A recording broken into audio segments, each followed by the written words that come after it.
I raised my wife's daughter for 15 years since she was 4 years old, but my wife said I have no authority because I'm not her real father when I refused to let her use college fund for Vegas trip. So I stopped doing any father duties, and she finally confessed she was jealous of my bond with her daughter. I, 52M, live with my wife Caroline, 49F, in what used to be my grandfather's house, a 4-bedroom place with a big backyard that my kids grew up playing in. Caroline has a daughter from her previous marriage, Danny, 19F, who was 4 when Caroline and I got together. We also have a son together, Kenneth, 10M.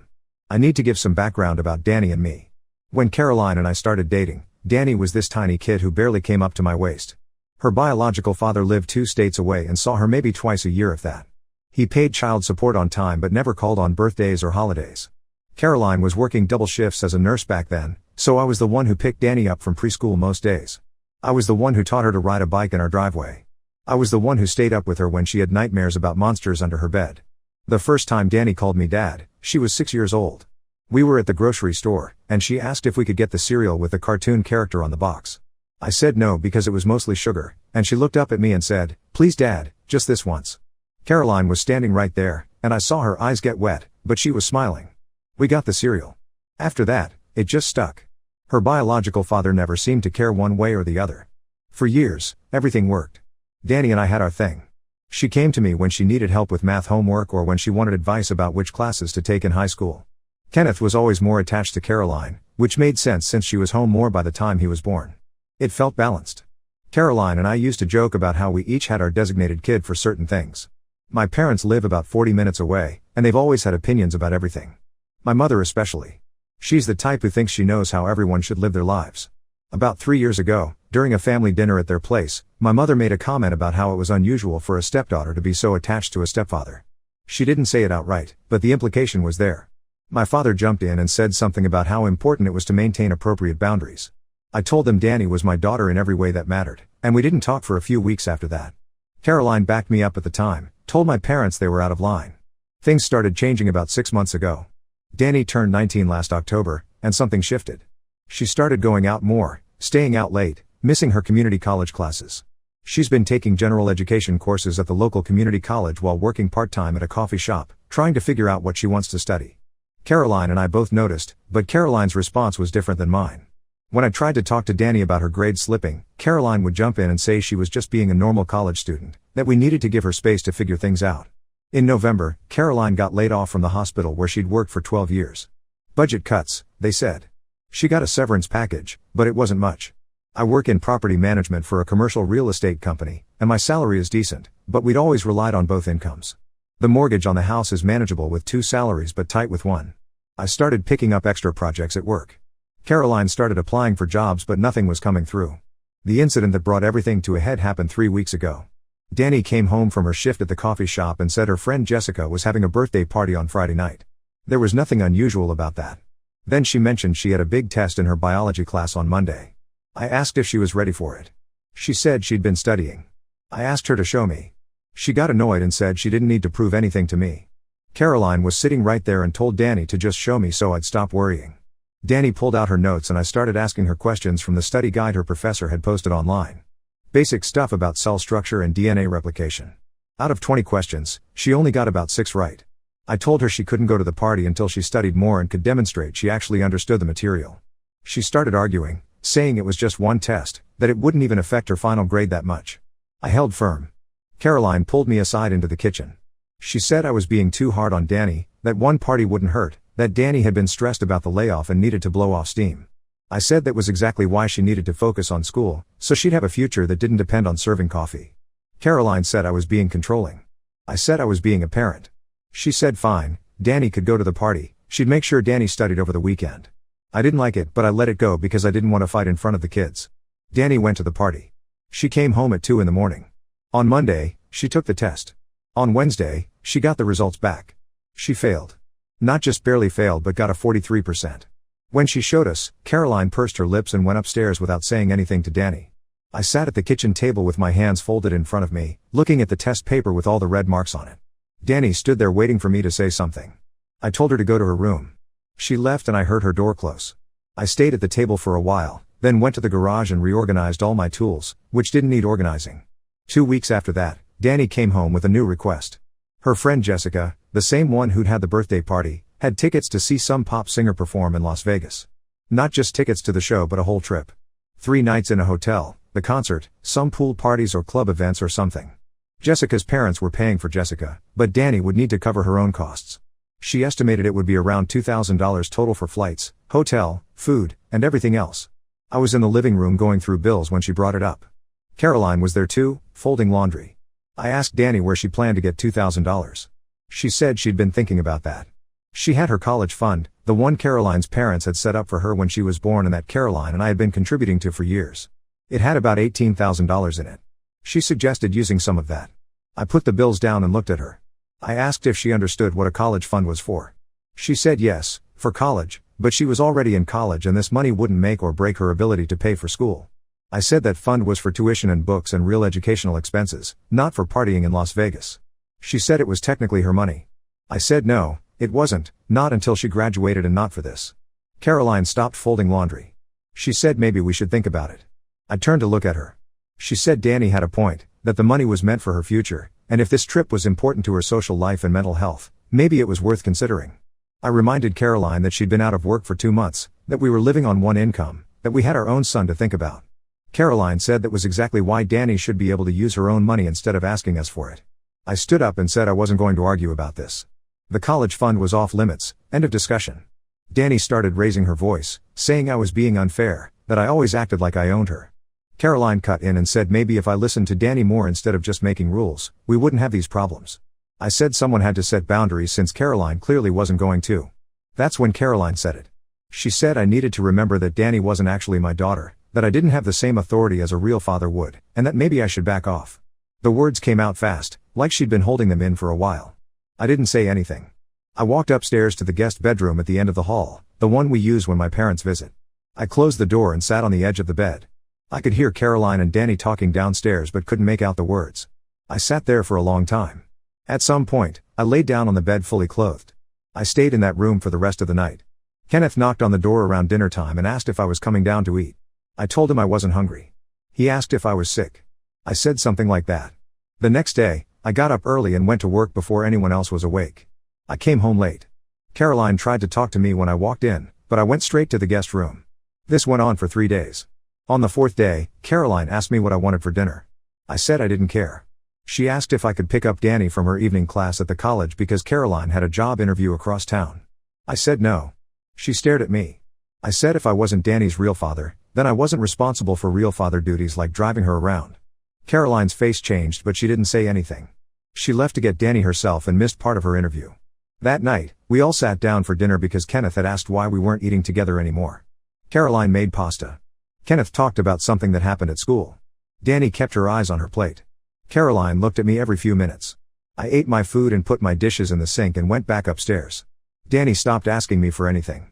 When she needed a ride somewhere, she asked Caroline or found another way. When she had a question about her statistics homework, which I used to help her with, she figured it out herself or asked someone else. Kenneth noticed and asked me why Danny wasn't talking to me. I told him that sometimes people need space from each other. Caroline kept trying to start conversations. She'd ask about work or about something she'd seen in the news. I'd answer with 1 or 2 words. She'd ask if we could talk about what happened. I'd say there was nothing to talk about. She'd start to say something else and then stop herself. This went on for almost 2 weeks. I moved all my clothes into the guest room. I started doing my own laundry separately. I ate dinner with Kenneth but left the table as soon as he was finished. Caroline and I moved around each other like strangers in the house. Kenneth started spending more time in his room. One night around 11, there was a knock on the guest room door. I was reading news on my phone. I said come in. Danny opened the door. Her eyes were red and puffy. She stood in the doorway and asked if she could talk to me. I put the phone down. She came in and sat on the chair by the window. She asked if I hated her. I said no. She said I'd been acting like it for 2 weeks. I said I didn't hate her. She asked why everything had changed then. I said things changed when people made their priorities clear. She started shaking her head and said she never meant for any of this to happen, that she knew she'd messed up with the test and with asking about the Vegas trip. She said she'd been acting stupid and bratty and she was sorry.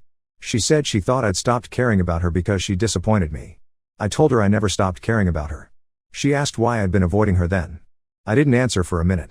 Then I said it wasn't about her behavior, not really. She asked what it was about then. I said sometimes adults have disagreements about how to handle situations, and I was dealing with that. She said it felt like I'd just given up on being her dad. I told her I hadn't given up on anything, but I needed her mother to understand that you can't say certain things and then expect everything to go back to normal. Danny was quiet for a while. Then she said she didn't care about the Vegas trip anymore, that she'd already told Jessica she couldn't go. She said she'd been thinking about what I'd said about the college fund, and I was right. She said she'd scheduled times with a tutor at school to help her catch up in biology. She said she wanted things to go back to how they used to be. I asked her if her mother had sent her up here to talk to me. She said no, that Caroline didn't even know she was here. She said she couldn't stand the way the house felt anymore, like everyone was walking on broken glass. She said she missed when we used to watch those cooking competition shows together and make fun of the contestants. She said I'd always be her dad no matter what anyone said. We sat there in the guest room for over an hour just talking. About school, about her job at the coffee shop, about what she was thinking of studying next semester. When she left, she hugged me at the door for a long time. After she went back to her room, I stayed up thinking about everything. I decided not to tell Danny what her mother had said. That was between Caroline and me. Update 1: I got a lot of responses to my first post. Some people thought I was overreacting. Some people asked if Caroline was having an affair. Some people said things I'm not going to repeat about Danny. I'm going to address the affair question because it did cross my mind. The day after Danny came to talk to me, I was sitting in the guest room when Caroline knocked and came in. She asked if we could talk. I said sure. She sat on the chair where Danny had sat the night before. She asked how long I planned to keep this up. I said I didn't know. She said she'd been trying to give me space but we couldn't keep living like this. I agreed with that part. She asked what she needed to do to fix things. I said I didn't know if things could be fixed. She said that wasn't fair, that she'd made one comment in the heat of an argument. I said it wasn't just one comment, it was 2 weeks of undermining every decision I made about Danny, treating my role in Danny's life like it was optional or negotiable. Caroline said she never meant it that way. I asked her if she'd been having an affair. She looked shocked. She asked where that came from. I said her behavior over the past few months had been strange, the way she'd been so permissive with Danny suddenly, the way she'd thrown that comment at me, like she was trying to push me away or create distance. I said I needed to know if there was someone else. She said no, absolutely not. I said I needed to see her phone then. She didn't hesitate. She unlocked it and handed it to me. I took it and told her I was going to look through everything. She said okay and left the room. I spent 3 hours going through that phone. Text messages, emails, social media, photo albums, search history. I checked her location history. I looked at her bank account app to see if there were any weird charges. I found nothing. No deleted messages, no hidden apps, no evidence of anything inappropriate. She'd been exactly where she said she was, doing exactly what she said she was doing. When I finished, I went downstairs. Caroline was in the kitchen. I handed her the phone back and said I didn't find anything. She nodded. Then she sat down at the kitchen table and put her head in her hands. She started talking without looking at me. She said she'd been feeling like a failure as a mother for the past year. Danny had always been closer to me, even when she was little. Caroline said she used to tell herself it was fine because she had Kenneth, but as Danny got older and started really becoming her own person, Caroline realized she didn't have the same relationship with her daughter that I did. She said it made her feel like she'd failed at the most basic part of being a parent. When Danny started slipping with school and going out more, Caroline said she saw an opportunity. If she could be the understanding parent, the one who didn't give Danny a hard time, maybe Danny would come to her more. Maybe they'd get closer. She said every time I set a boundary with Danny, it felt like I was winning and she was losing. She said she knew it was wrong, that parenting wasn't supposed to be a competition, but she couldn't help feeling that way. The comment about me not being Danny's real father came from that place. She said she wanted to hurt me in the moment, wanted to make me feel as insignificant as she'd been feeling. She said as soon as the words came out, she knew she'd made a huge mistake, but she didn't know how to take them back. I sat down across from her. I said I understood feeling inadequate as a parent because I'd felt that way plenty of times. But I said competing with your spouse for your kid's affection wasn't parenting, it was sabotage. I said Danny needed both of us to be on the same team, setting the same rules, backing each other up, not trying to be the favorite. Caroline said she knew that. She said watching me ice her out for 2 weeks had been awful, but she deserved it.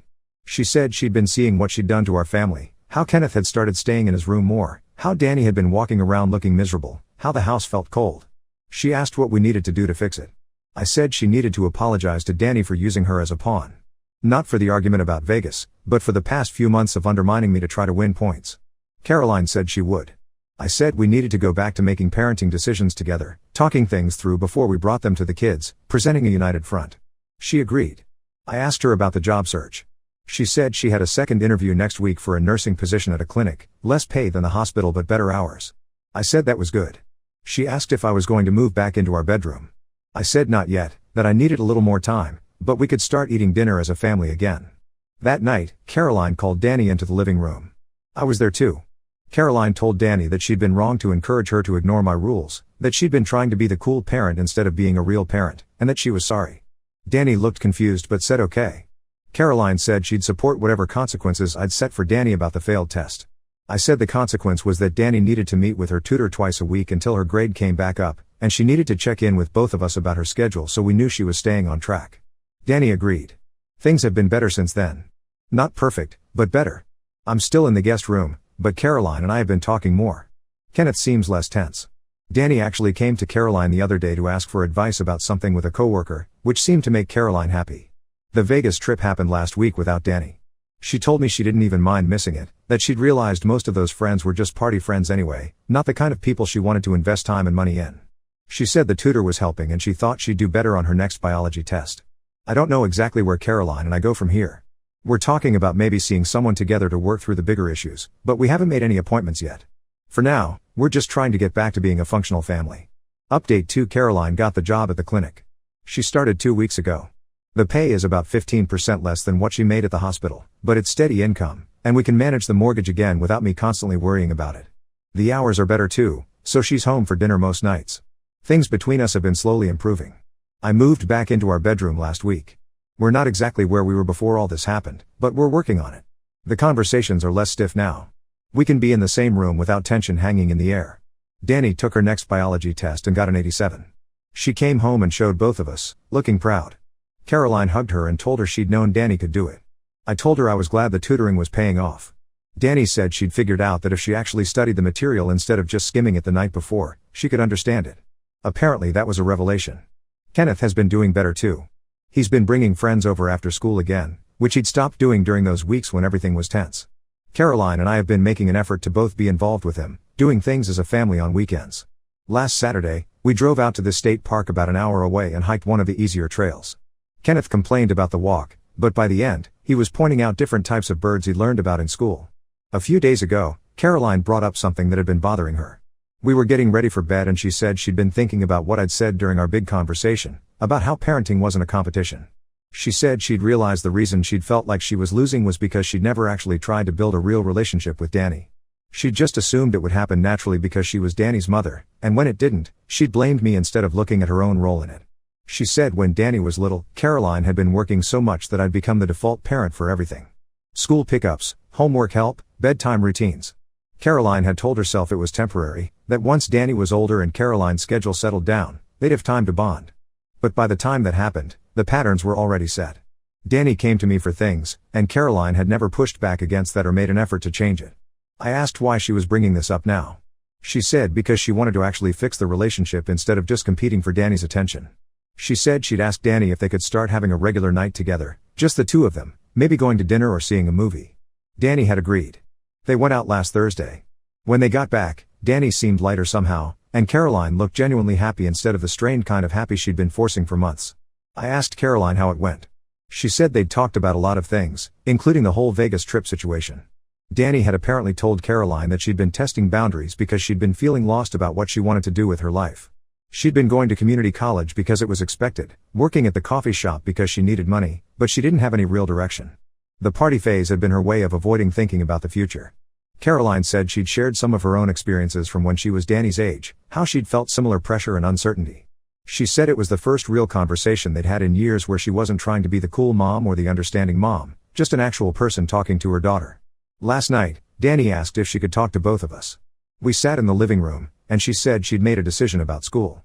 She said she'd been looking into nursing programs, that after watching Caroline deal with the layoff and the job search, she'd realized how important it was to have real skills and a career path.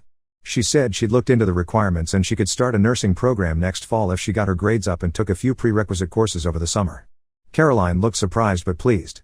Danny said she knew nursing was hard and that she'd have to actually commit to studying, but she thought it was something she could see herself doing long term. I asked if this was really what she wanted or if she was just choosing it because of Caroline. She said it was her choice, that she'd been researching different careers for the past month and nursing kept coming up as something that matched what she was looking for: stable, good pay, helping people, options to specialize.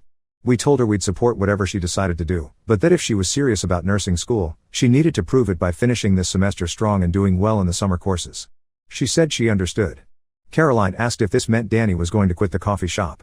Danny said no, she needed the money, but she was going to cut back her hours so she had more time to study. After Danny went upstairs, Caroline and I stayed on the couch for a while. She said it felt strange that Danny was finally figuring things out just as their relationship was starting to improve. I said maybe it wasn't strange at all, that maybe having parents who were actually working together instead of playing good cop bad cop had given Danny the stability she needed to think clearly. We're not all the way back to normal yet. I still think about what Caroline said sometimes, how easily she threw those words at me. But I also see her making an effort every day to be better, to actually parent instead of compete. That counts for something. Danny's biology class ends in 3 weeks, and then she'll have finals. After that, she'll register for summer courses. The college fund is still sitting there, untouched, waiting for tuition and books like it was always meant to. Caroline and I have started talking about maybe taking a family trip this summer, something reasonable that we can actually afford. Kenneth wants to go to the coast. We're thinking about renting a beach house for a few days, something simple. Update 3: Danny finished her biology class with a B+. She passed all her other classes too. She registered for her prerequisite courses for nursing school and they start in 2 weeks. She quit the coffee shop last week and found a position at a medical supply company doing admin work. The pay is a bit better and she said it would look good on applications for nursing programs. Caroline and I have been doing better. We still have moments where things feel off, where I remember what happened and the space between us gets a little wider, but those moments are getting less frequent. We've been making an effort to talk about things before they become problems. When I start feeling like she's being too permissive with the kids, I bring it up right away instead of letting it build. When she feels like I'm shutting her out, she says something instead of letting the resentment grow. Kenneth finished 5th grade and is looking forward to starting middle school in the fall. He's been asking if he can get a phone now that he's going to be in 6th grade. Caroline and I discussed it and decided he could get one on the condition that we had full access to monitor what he was doing. He agreed, which tells me he's not planning anything sketchy, just wants to text his friends like everyone else. The trip to the coast happened 3 weeks ago. We rented a small house about 2 blocks from the beach for 5 days. Kenneth spent most of his time in the water or digging holes in the sand. Danny brought books to read but ended up spending more time walking along the beach and collecting shells. Caroline and I took turns cooking dinners and we ate on the back deck every night. On the last night there, after Kenneth went to bed, the 3 of us stayed up late on the deck. Danny asked Caroline what it had been like being a new nurse 25 years ago. Caroline told stories about the chaos of hospital rotations and dealing with difficult patients and learning to work on no sleep. Danny asked questions and Caroline answered them, and I sat there watching them actually connect as mother and daughter in a way I hadn't seen before. At one point, Danny said she was sorry for being such a pain earlier this year. Caroline said she was sorry too, for handling things the way she had. Danny looked at me and said she was sorry for putting me in the middle of everything. I told her she didn't need to apologize, that families figure things out, that's just how it works. We drove home the next morning. When we got back, the house felt different, or maybe we felt different in it. Kenneth ran upstairs to game with his friends online. Danny started organizing her materials for the summer courses. Caroline and I unpacked the car and did laundry and got back into the routine of regular life. A few days after we got back, my mother called. She asked how everyone was doing. I told her things were good. She asked about Danny and whether she was still causing problems.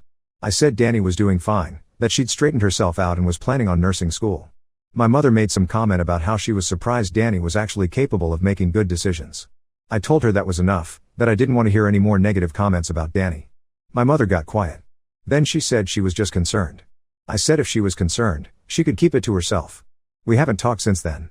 Caroline asked if I was okay with that. I said I was. She said she was proud of me for standing up to my mother. I said it was long overdue. Last week, Danny came home with information packets about different nursing programs in the area. She spread them out on the kitchen table and asked for help comparing them. Caroline and I sat with her and went through each one, looking at costs and requirements and what kind of clinical experience they offered. We narrowed it down to 3 programs that seemed like good fits.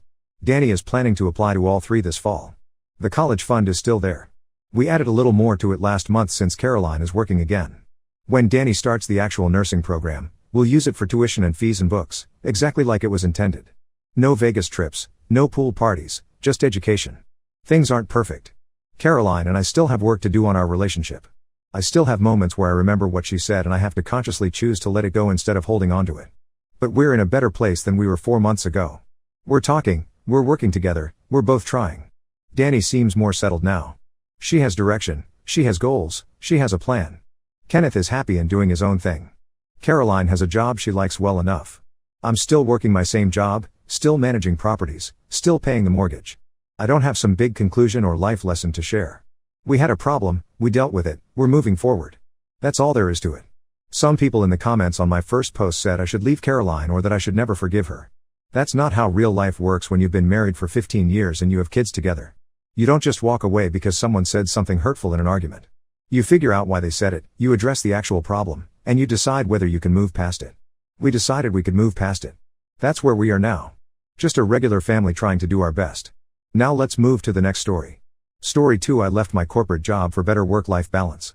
My boyfriend enjoyed the benefits of my traditional values but always criticized me and said he wanted a power woman. I'm Sarah, 28F, and until last week, I was in a relationship with Jake, 32M, for almost 2 years. Everything fell apart after a conversation that left me questioning my entire identity and worth. I've spent the past few days staring at my apartment walls, replaying our last heated discussion. The silence is almost too much to bear. Jake said something to me with such contempt in his voice that I can't get it out of my head. But let me back up and explain how we got here. Jake and I met through mutual friends at a dinner party. He walked into the room with confidence that immediately caught my attention. Our first date was at a small Italian restaurant where we talked until the staff began clearing tables around us. He was charismatic, ambitious, and seemed genuinely interested in my thoughts and opinions. Jake works as a financial consultant for a large firm. His job requires frequent travel, typically about 10 days each month. He earns well over $160,000 annually, and his career trajectory points upward. I left my corporate job in marketing 3 years ago. The 70-hour weeks and constant pressure were draining me. I now work remotely as a freelance content creator, making between $45,000 and $65,000 yearly. We live in Boston, where housing costs are astronomical. The average home here starts at around $800,000, and that doesn't get you much. Jake owns his condo downtown. I rent a small apartment in a less trendy neighborhood. From the beginning, I insisted on contributing financially to our relationship. We settled on a 65-35 split for shared expenses, with Jake covering the larger portion. This arrangement stemmed from my previous relationship with a wealthy man who constantly reminded me of what he paid for. That experience taught me to maintain financial independence. While Jake and I don't live together, I have a key to his place. Whenever he returns from business trips, I make sure his fridge is stocked and his apartment is clean. I cook meals that can be easily reheated when he's tired from travel. Early in our relationship, Jake mentioned how much this meant to him. He said it made him feel cared for in a way he hadn't experienced before. My approach to relationships aligns with more traditional values. I've always envisioned myself eventually focusing on building a strong family life. My career choices reflect this. I deliberately sought work that would allow flexibility when children came along. This doesn't mean I lack ambition or intelligence. I have a degree in economics, read extensively, and maintain various interests outside work. The first signs of trouble appeared about 6 months ago. Our physical relationship began to deteriorate. Jake stopped initiating intimacy. When we did connect physically, it felt mechanical and rushed. There was no foreplay, no affection. I tried subtle guidance, hoping to improve things without damaging his confidence. My efforts yielded no results. Last month, Jake suddenly wanted to discuss our physical relationship. He requested that I wear specific types of lingerie and take more initiative. Though I was already the one initiating most times, I enthusiastically embraced his suggestions. I purchased new lingerie and planned special evenings. Despite my efforts, nothing improved. Another issue developed alongside our intimacy problems. Jake's appearance changed significantly during our relationship. When we met, he was fit and took pride in his appearance. Over time, he gained considerable weight, particularly around his midsection. His tall frame and well-tailored suits concealed this in public, but in private, it became apparent. I maintained my commitment to fitness, regular gym sessions, yoga, and outdoor activities. Jake, however, developed habits that contradicted his earlier lifestyle. He began ordering dessert with every meal, drinking heavily several nights per week, and snacking constantly. When I gently mentioned health concerns, he dismissed them with excuses. Jake's friend group consists mainly of high-earning professionals. Many of the women in this circle have purchased homes and drive luxury vehicles. During gatherings, conversations often revolve around investments, property values, and career advancements. Jake began making subtle comparisons between my income and his friends' financial achievements. Last week, Jake asked me to come over for an important conversation. He waited until after dinner, when we were sitting on his balcony overlooking the city. His expression was serious, his posture rigid. He stated that our relationship wasn't working for him anymore. When I asked why, he listed several grievances that seemed manufactured rather than genuine. Then came the statement that cut deepest. He said he wanted someone more ambitious, that he couldn't see himself with a woman whose goal was to be a housewife. Water spilled from my eyes before I could stop it. The term housewife carried such venom in his delivery. It negated everything I am, my education, my work ethic, my independence. It reduced my life choices to a stereotype he suddenly found repulsive. Jake backtracked immediately upon seeing my reaction. He tried to explain that he didn't mean it that way, that he respected my choices. But the contempt in his voice when he spoke those words revealed his true feelings. The past 2 years flashed before me, all the times I rearranged my schedule to accommodate his work travel, the meals prepared, the support offered. I remembered how, despite his frequent absences, I never complained. How I encouraged his career ambitions and celebrated his successes. I gathered my belongings and left his apartment. The walk to the train station never felt longer. Questions swirled in my mind. Was this about money? Was he comparing me to the high-earning women in his social circle? Or was there something fundamentally incompatible about our visions for the future? Jake has called and texted repeatedly since that night. His messages express regret and confusion. He claims he didn't mean what he said, that he was stressed from work and took it out on me. Today, I'm trying to understand what happened. Was I naive to believe a man would value my approach to life and relationships? In our city, are traditional values considered a liability rather than an asset? And perhaps most importantly, how do we spend 2 years together without realizing this fundamental incompatibility? I'd appreciate any insights or similar experiences. Right now, I'm questioning everything about my choices and future plans. Update 1. First, I want to thank everyone who responded to my post. Your comments helped me gain perspective during an incredibly difficult time. Many of you suggested that Jake's behavior indicated deeper issues beyond our different life goals. After reading through your responses, I decided to have one final conversation with Jake to better understand what happened. I waited until last weekend to meet with Jake. I suggested a neutral location, a quiet coffee shop near the harbor. The week following our argument, he had sent numerous text messages apologizing and asking to talk. I needed time to process my thoughts before engaging with him again. When we met, Jake looked different. The confident posture was gone, replaced by slumped shoulders and tired eyes. He immediately launched into apologies, saying he'd been reflecting on his behavior and regretted his words. I listened quietly, noting how his apology focused more on his feelings than on understanding mine. I asked Jake a question that had been weighing on me: what exactly attracted him to me in the first place? His answer revealed much about our misalignment. He spoke about how refreshing it was to meet someone uncomplicated after dating ambitious women whose schedules rarely aligned with his. He appreciated coming home to a clean apartment and home-cooked meals. He liked that I was available when he wanted company. As Jake spoke, I realized he had valued what I provided rather than who I was.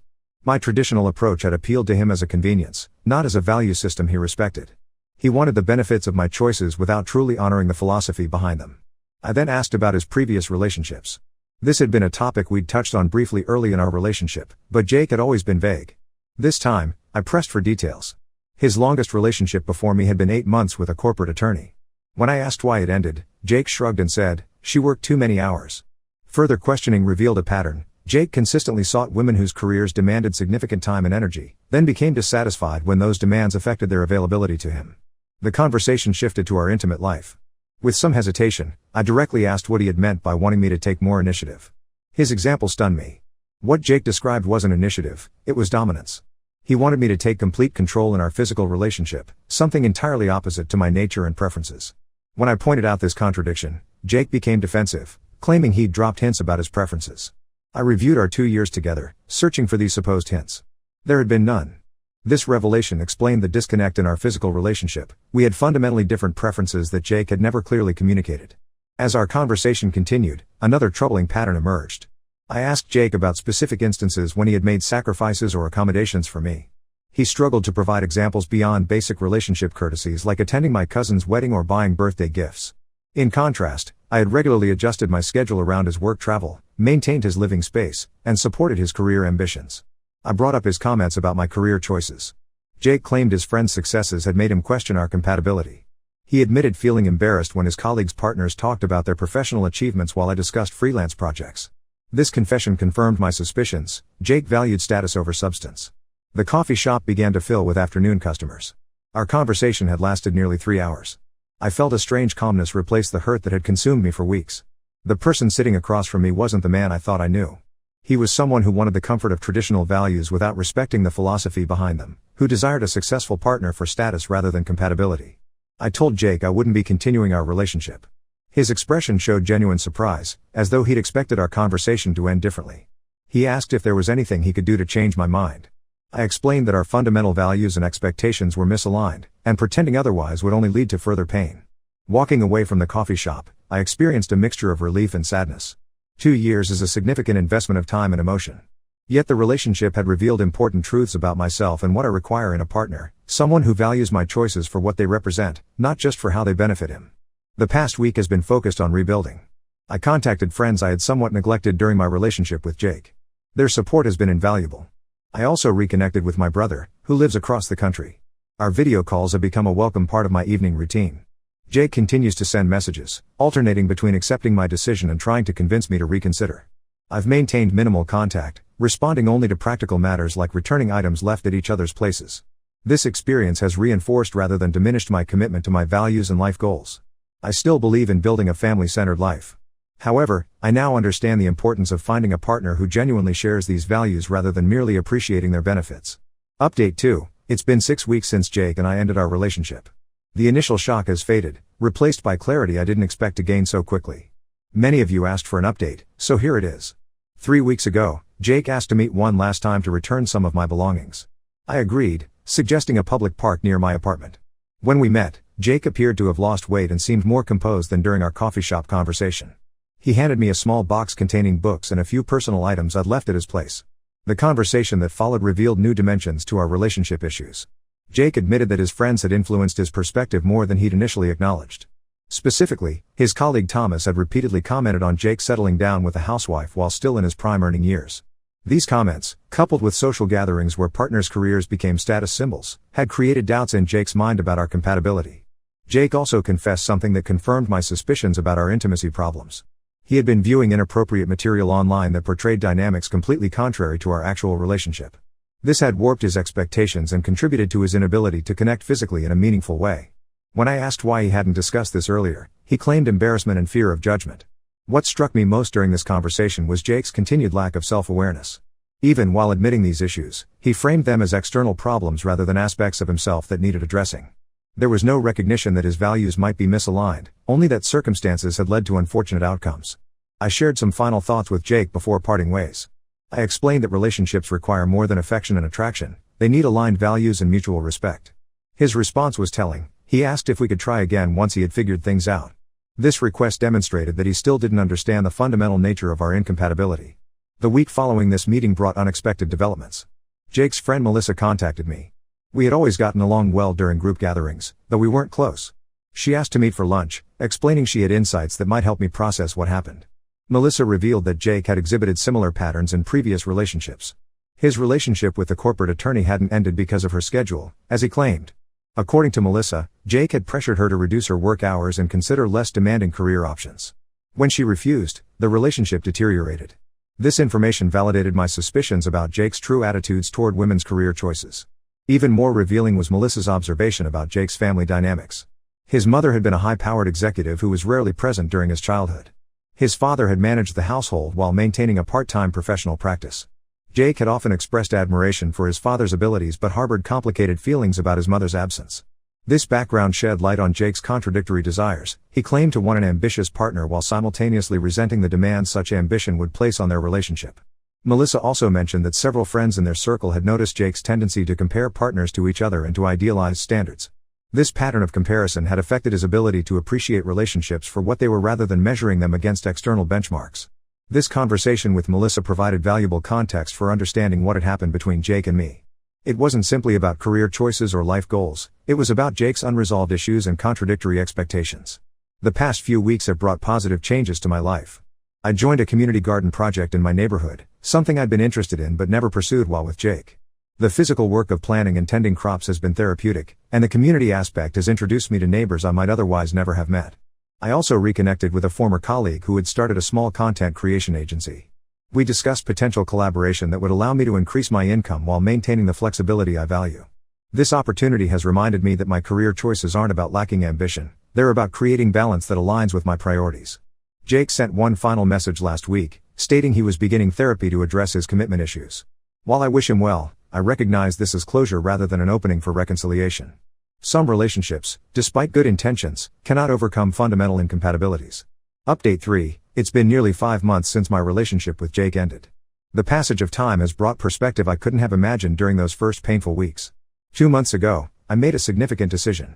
The lease on my apartment was ending, and rather than renewing, I chose to relocate to Portland, Maine.